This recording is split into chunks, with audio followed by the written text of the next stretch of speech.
Bonsoir à tous, bienvenue dans votre magazine Top Sortie comme chaque vendredi pour tous les bons plans sortis. La semaine dernière, nous étions à Roubaix, à la piscine de Roubaix pour un concert exceptionnel. Eh bien, nous restons à Roubaix également cette semaine. Roubaix, ville de culture au patrimoine industriel valorisé, aussi terre de tournage. On en parle avec notre invité ce soir, Frédéric Lefebvre, adjoint à la culture à la mairie de Roubaix. Bonsoir. Bonsoir. Merci beaucoup d'avoir répondu à notre invitation et comme chaque semaine, Xavier Silly, notre journaliste expert culture. Bonsoir Xavier.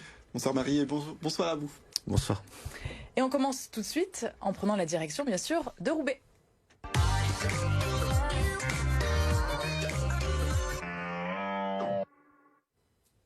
On parle donc ce soir de tournage de films, de séries avec 18 jours en 2019 à Roubaix et un chiffre qui a été multiplié par 2, vous le voyez, 32 jours de tournage l'an dernier en 2020 avec de nombreuses stars de passage chez nous, Léa Seydoux, Arnaud Desplechin, Jean-Paul Belmondo dans le passé, Yves Montand aussi en 70 ou encore Abdelatif Kechiche, la ville de Roubaix qui reste aussi célèbre pour le film d'Étienne Châtilly en 88. Vous l'aimez forcément ce film, La vie est un long fleuve tranquille, une comédie qui a révélé bien sûr Benoît Magimel et qui raconte l'histoire des familles Groseille et le Quesnoy tourné donc à Roubaix. Frédéric Lefebvre, ça reste vraiment dans les annales ce film-là. Ça reste dans les annales de tous les téléspectateurs. C'est un film qu'on a vu, qu'on a revu et qu'on revoit toujours avec beaucoup de plaisir puisqu'il est toujours aussi drôle. Roubaix, terre d'accueil donc des tournages. Est-ce qu'il y a un élément déclencheur dans le passé qui fait qu'aujourd'hui, Roubaix accueille beaucoup de tournages? Alors je pense que la valorisation de notre patrimoine est peut-être un élément très très important. Puisque contrairement à d'autres villes qui, après les différentes crises, notamment la crise textile, ont rasé un certain nombre d'usines ou de lotissements, de lieux d'habitation, nous avons pris le parti de rénover et de transformer la ville en s'appuyant sur le patrimoine existant. Donc ce qui fait que dans notre ville, à Roubaix, il y a une atmosphère qui est particulière et pour lequel les réalisateurs et les producteurs sont très sensibles. Oui, alors on a beaucoup parlé de films, mais il y a aussi toutes ces séries télévisées qui viennent tourner à Roubaix, notamment Les Petits Meurtres d'Agatha Christie. Est-ce que la télévision joue aussi un grand rôle dans la promotion de la ville? Vous avez complètement raison. Alors il y a les longs métrages, il y a les téléfilms, il y a les séries, il y a aussi les documentaires, il y a aussi les clips vidéo. On a de plus en plus de demandes, on a environ une demande par semaine. Et puis, vous citiez quelques chiffres, mais je peux aussi vous dire que pour 2021, nous avons déjà plus de 60 journées de tournage qui sont programmées, soit déjà pour les 3 premiers mois de l'année, 2 fois plus que pour l'ensemble de l'année 2021. Et d'ailleurs, on va parler peut-être actualité sur les derniers tournages qui ont eu lieu. Il y a eu ce téléfilm Deux femmes avec Odile Vuillemin. Le tournage s'est fait à la mairie. Qu'est-ce qu'on peut dire sur ce téléfilm que le téléspectateur va peut-être pouvoir voir bientôt?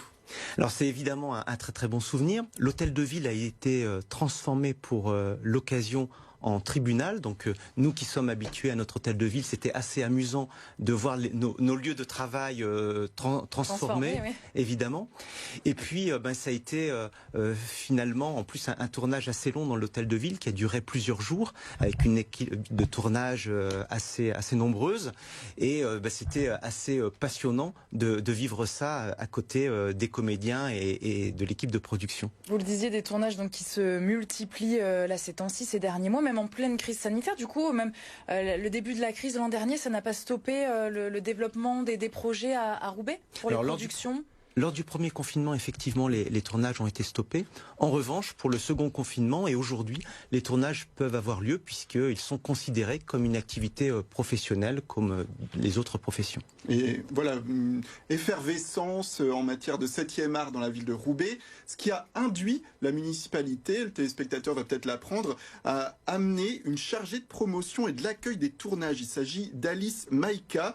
C'est une délégation assez exceptionnelle. C'est quoi son rôle au sein de la ville aujourd'hui? Alors, on a décidé donc effectivement de soigner en fait notre relation au cinéma, et pour accueillir les équipes de tournage dans les meilleures conditions possibles, il fallait que nous nous professionnalisons. Donc nous avons recruté Alice Maïka qui est spécialement chargée de l'accueil des équipes de tournage. C'est un gros boulot, hein, c'est pour ça surtout. Alors c'est un gros boulot, c'est d'abord un travail avec les repéreurs de cinéma, c'est-à-dire qu'elle répond à leurs demandes pour un décor particulier, pour une ambiance, elle leur fait des propositions, et lorsque les équipes de tournage viennent chez nous, eh bien elle va les accompagner pendant toute la durée du tournage pour leur faciliter le travail. Ça permet de les ancrer, puis d'amener les producteurs à revenir en se disant bon c'est bien, on a été bien accueillis, on va revenir, c'est ça?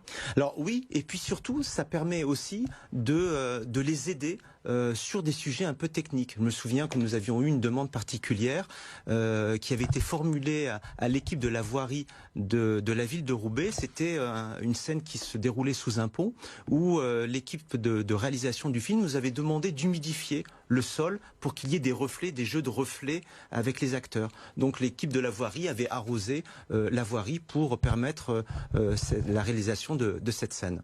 Et parlons peut-être argent, c'est un gros budget pour la ville de Roubaix, cet accueil du cinéma. Ah ben, le recrutement effectivement d'une nouvelle chargée de production, et évidemment ça a un coût, mais ça rapporte aussi beaucoup à la ville, puisqu'on estime que pour un film, lorsque la ville dépense 1 euro, le territoire en reçoit 5.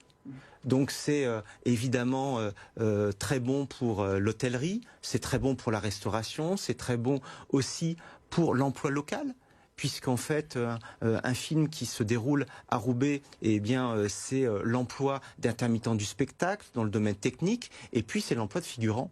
Et sur un budget d'un téléfilm moyen de 2 millions d'euros, on estime à 600 000 euros qui revient à la charge locale dans l'emploi d'intermittents du spectacle ou de figurants. Une belle dynamique donc économique, et pour l'image de la ville, on imagine que c'est bien, ça la redore un petit peu. On va pas se cacher, Roubaix qui est parfois victime de clichés aussi, ville la plus pauvre de France, etc. Pour vous, c'est une façon aussi d'amener une autre dynamique. Alors le tournage d'un film dans notre ville, ben, c'est bon pour le moral, puisque ça fait du bien. Ça fait du bien. Il y a aussi une fierté quand on est roubaisien de voir sa ville, de voir sa place, de voir son école, de reconnaître un bâtiment, de reconnaître une rue. Je crois que ça nous fait plaisir. Et puis ça contribue à faire rayonner la ville, parce que de plus en plus de touristes qui viennent dans notre ville nous demandent des visites guidées spécifiquement axées sur les scènes qui se sont déroulées dans la ville.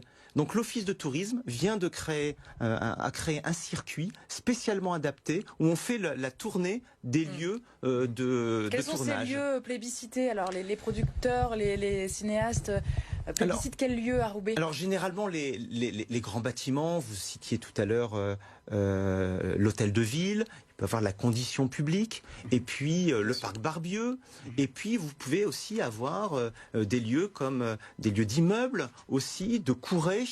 Vous pouvez avoir des demandes spécifiques sur l'habitat ouvrier. Donc ça va j'ai envie de dire, il y a tout type de demandes, et on essaie vraiment de se couper en 4 pour satisfaire les producteurs et les réalisateurs. Avec ce label Ville Friendly qui vient un petit peu poser les bases de cette volonté d'aller droit vers le cinéma.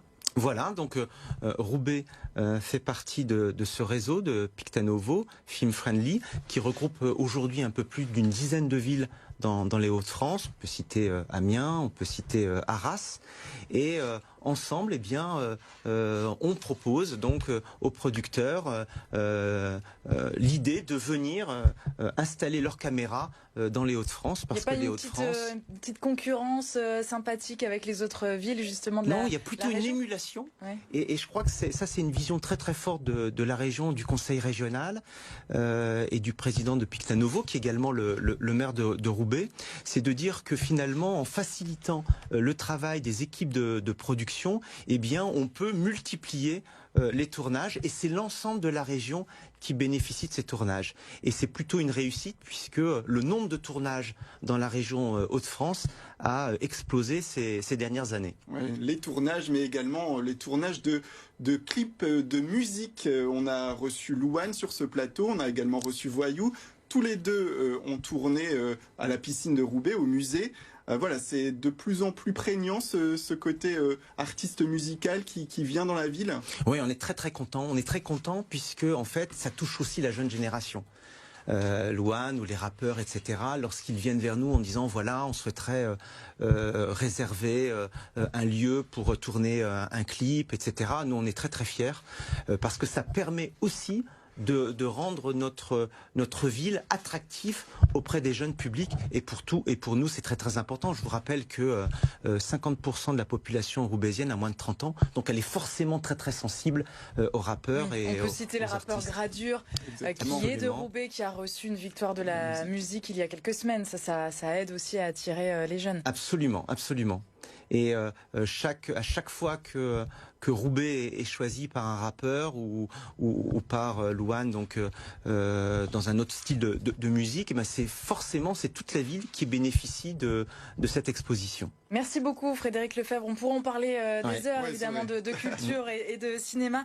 Vous êtes donc adjoint à la culture à la ville de Roubaix. Merci d'avoir été avec nous. À bientôt. Merci Xavier. Merci Marie, merci à vous. À la semaine prochaine.